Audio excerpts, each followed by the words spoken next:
Tabiinlərdən olan Həsən Əl-Bəsri belə demişdir: Bir dəfə Məkkədə bir parça tacirinin yanına gedib ondan geyim almaq istədim. O, malını Allaha and içərək və tərifləyərək satmağa çalışırdı. Mən isə ona baxaraq düşündüm ki, belə insandan nəsə almaq doğru deyil və başqa bir tacirdən istədiklərimi aldım. 2 il sonra yenidən həccə getdim və həmin parça satan tacirlə qarşılaşdım. Bu dəfə onun and içdiyini və malını tərifləyərək satmaq istədiyini eşitmədim. Ona müraciət edib soruşdum: Sən bir neçə il əvvəl yanına gəldiyim, and içərək malını satmaq istəyən həmin o tacir deyilsən. O cavab verdi: Bəli, mənəm. Mən davam etdim: Səni nə dəyişdi?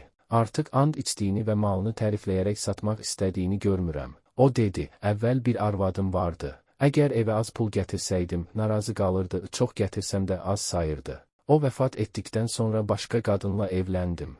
Hər səhər bazara çıxmazdan əvvəl o mənim paltarımdan tutaraq deyirdi: Ey Allahın qulu, Allahdan qorx və bizə yalnız halal olan qidalardan gətir. Əgər az qazansan, biz onu çox hesab edəcəyik, əgər heç nə gətirməsən, biz səni dəstəkləyəcəyik. Bu hekayə göstərir ki, salih bir arvadın hikmətli və düzgün tərbiyəsi həyat yoldaşının davranış və əxlaqına böyük təsir göstərə bilər. Əl-Mücəlləsə 2091. Osman Abu Harun